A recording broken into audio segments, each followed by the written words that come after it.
everyone, Jill here. Welcome back to my channel. Welcome to another A Cherry on Top YouTube hop. This one for February, the month we're heading into, focuses on love.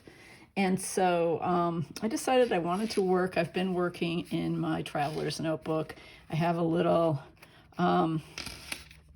project that I started a couple of years ago that I've returned to that I'm just calling my Jottings TN. It's fairly like informal scrapbooking, or what I would call a scrapbook journal. It's a little bit more writing than on a typical layout, and it allows me to use my fountain pens and to explore all sorts of quirky little topics, or just to put a couple different stories together on the same page. So I love the informality of it and how it allows me to get a little bit of quick creativity into my day or week.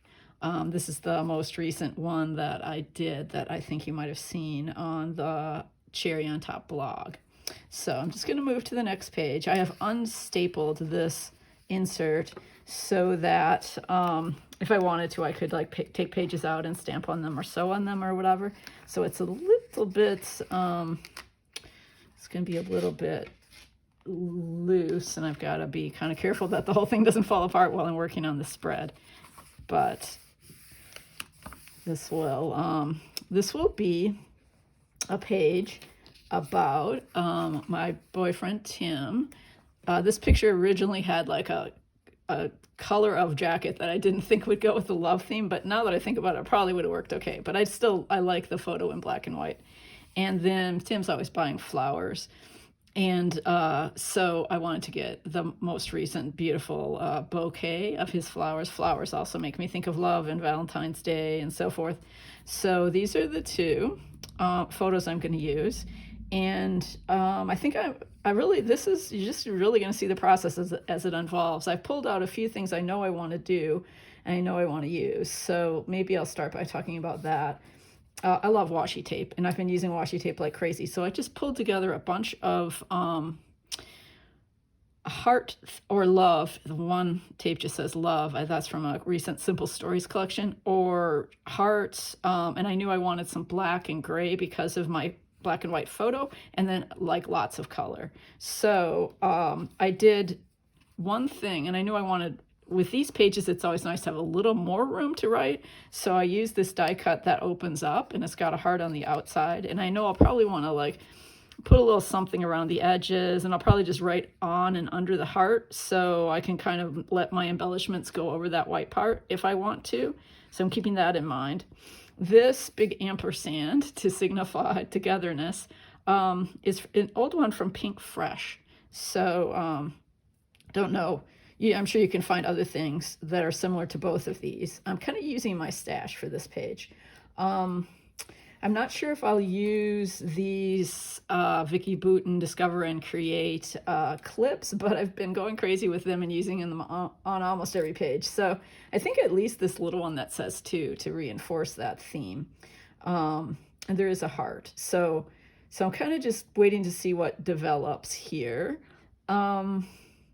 My favorite stencil from way back is a Vicki Boutin stencil with XOXO on it, and it's small, so I think it's going to work in the traveler's notebook. So that might be our starting point, actually, to put a little bit of that down, because I'm trying to think though, it doesn't dry fast, so I don't know if I want to put it on top at the end or put it on first. I think I want to put it on at the end, but we'll see. Yeah, and I just pulled a couple stamps from my stash. One's just a plain heart, about, smallish, medium size, and then a tiny, tiny little heart cluster for some confetti toward the end. So I've got things I love to do, stenciling, stamping. With my stenciling and stamping, I have some Tim Holtz colors, like 2 pinks, a light pink, and then a dark, like fired brick for a darker red. And I pulled a couple Vicki Boutin, what are these called? Texture paste and a couple colors that I think will go with my scheme here, my design. So that's where we're starting with. The other thing I hope I get to toward the end, these are really old, but I was thinking about how much I like the look of them and remembered them the other day, so I pulled them out of my stash. These are from Prima, and they're kind of like crystals. They might make something similar today, but I knew I wanted to use these, and the colors are kind of good for the rug in this photo. So it's not going to be like a purely pink and red Valentine's Day color, though I think I am going to be incorporating some pink and red too. And then the final thing, I know my title will be this Love You with all the flowers all over it, and I was looking at some of the black and white on this. This is April and Ivy from American Crafts. So there are some flowers that might work out well too. And in the meantime, since I've been trying things, they're all falling off the sheet. They don't ordinarily do that, but if you pull them off several times, they're going to. So, so I'll try and figure out how I can put this guy back in place. And yeah, so let's just see, let's get started. I guess let's just start with the photos then, if I'm not going to use the stencil first. I know I want this one kind of right about here. It's a little hard even to see the edge of this page with this notebook disassembled. Okay, there we go, that's good. This one will be right up at the top on that side. And I'm putting it in a little ways because I know I'm going to put that sticker over his hand. He said, cover up my hand in that photo. So it doesn't bother me, but I think he's right. I can use the white space.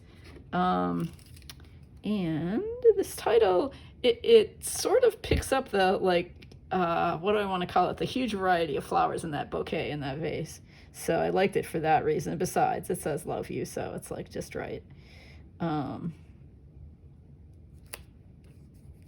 And then that will, with its stickiness, just adhere.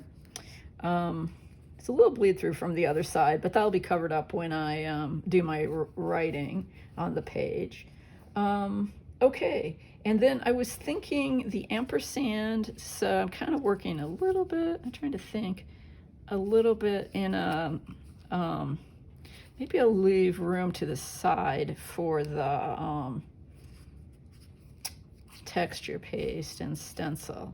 I'm still trying to figure things out here, as you can tell.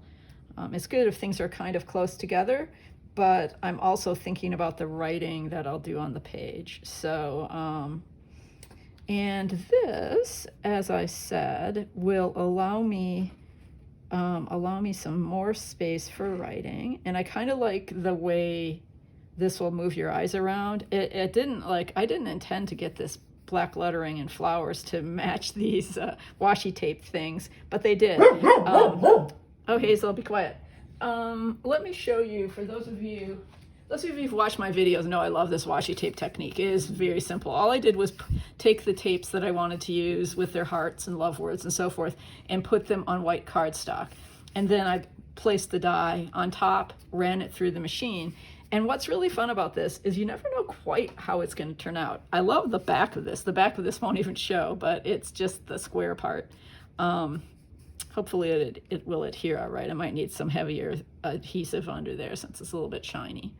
Okay, so I think, as I said, the first thing I might want to do is take this fired brick and kind of go around the edges of this piece, because it's just looking very white. I could have used, instead of washi tape, I could have used double-sided pattern paper that I could write on. That's usually what I do, I think, with this die cut, but it's nice to have just plain white. So that'll be very easy to write on. And that kind of makes it pop a little bit. And I think I'm going to go ahead and adhere that. We can always add things around. I was thinking of the possibility of these Vicky Bouton clips, even though I did already put that all the way down. That's why it's good to use adhesive you can pull up. I love the butterflies in that set. I've been using them like crazy. As I said, I think I'm going to use this too, because it will bring some black and white over here, as does the washi tape in that. So that's good. So we've got the black here, the black and white in the photo. I think I could also put this May leave some more room for writing, but I don't really want both of them to be at the bottom. So there could be a little overlapping of elements too. That's kind of cute, my style. I think I'm just going to put the tape right on the page, and then I'll probably apply a little bit more later. Line up the edge with the edge of the page here. Yeah, and then you'll see it opens up, and on the inside I'll do a little writing. Okay.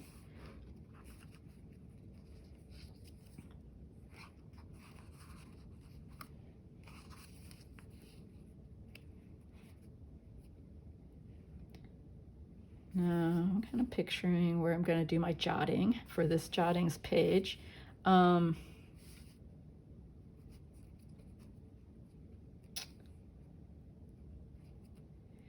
Okay, I think I want to use the stencil here, up here, and down here. So for those reasons, I'm going to go ahead and apply this big ampersand a little bit more into the page, like this. I also want to give some thought before I do the stenciling to how I want to use the stamps. It's easy to think about this little confetti one. That'll just go as a final touch. I'll put it with the embellishments.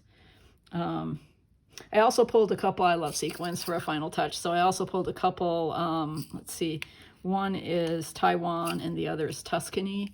I think Taiwan is still available in the shop. Tuscany will bring in a little bit more of those warm tones, like in the butterfly and in the flower picture. So let's see. Kind of want to just play around with the stamping.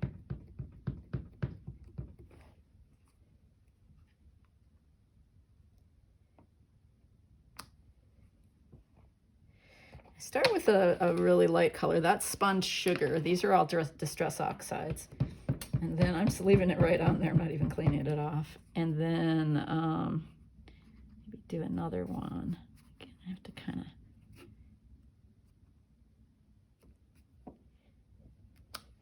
there. You can see how taking the notebooks apart makes it a little easier to do things like stamping. All right, I kind of want to use the fired brick. I'm just trying to decide how.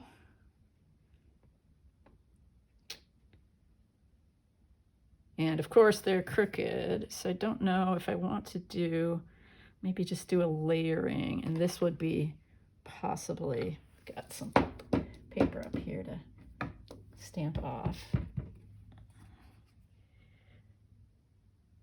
Be a little bit kind of like just some messy stamping. There, that's good. So I've got a heart here, a heart here. I think maybe I'll do this one a little bit off the edge. It's not going to stamp too great because I've got stuff underneath. It was fine. You never know. And then I'm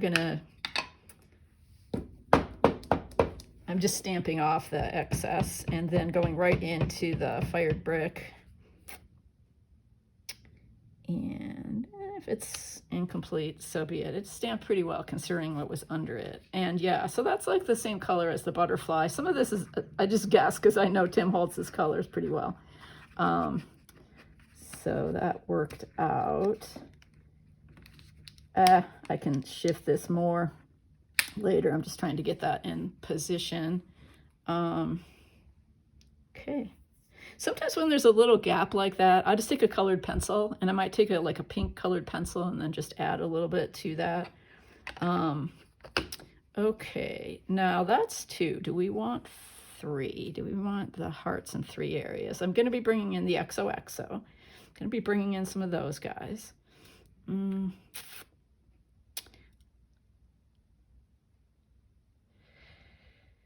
Well, as I said, we can always work with the corner of this as long as this is white. So I think I'm going to bring in a little bit more of the heart stamping up here. There. That's just kind of, you know, just to move it around the page. So I have 3 here, 2 here, 1 here. Okay, that's enough for that bigger stamp. Let's try, we're ready just to try the stencil now. It's kind of the last thing I want to do before I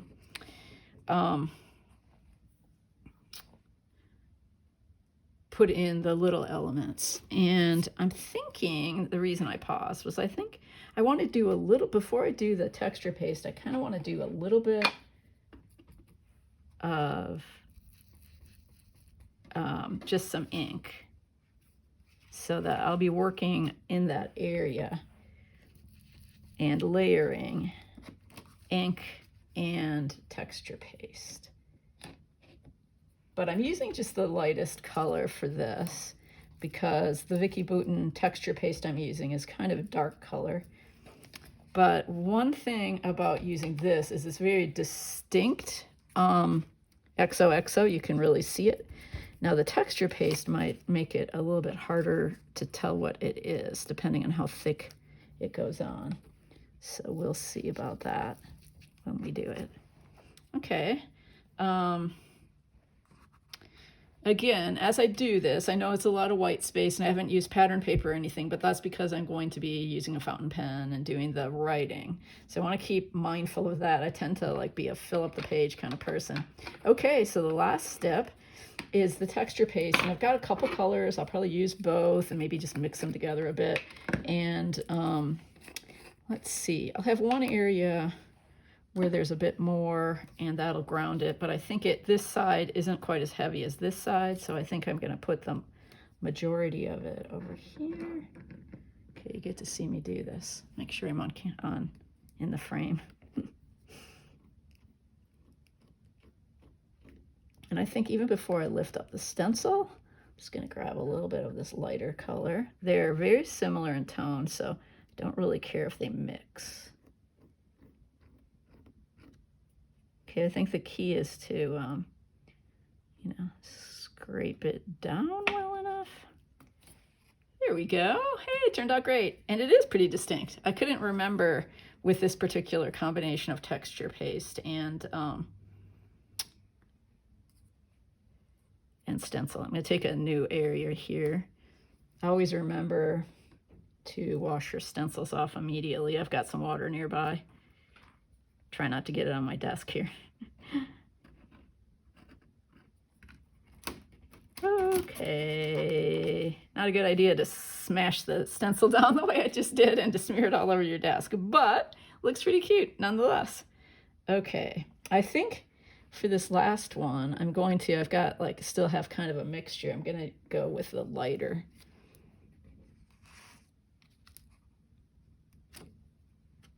Messy, and I know some of you might not want to go for this kind of like be messy all over your layout after you make it, but keep in mind this is just a simple jottings notebook and it's all about experimentation. You can see that's a little bit lighter, and it's all of these are really pretty metallics.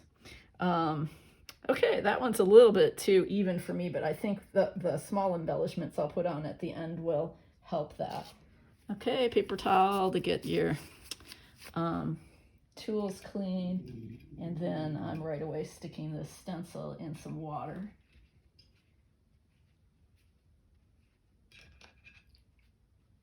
Especially this little one, because it's easy to get the little stencil clogged. Okay, let me put these lids back on, and I think I'm just gonna leave it at that. Oh, let me do, you know, before I do this little tiny stamp and these embellishments, I'm going to really let the texture paste dry so I don't have any big smears. And I'm also going to do the writing later because I need to think about it a little bit, since it's, you know, relationship centered. I want it to be, you know, sweet and thoughtful. So I'll finish that up, and then you can see the final version of this on my Instagram, and Hazel's about to go into a volley of barking, so I will say goodbye. Be sure to follow along our nice big team. Right now they're also posting their videos. They should all be listed below mine, and if you hop along, leave comments, as always, you have a chance to win store credit at a cherry on top. Thanks so much for joining me.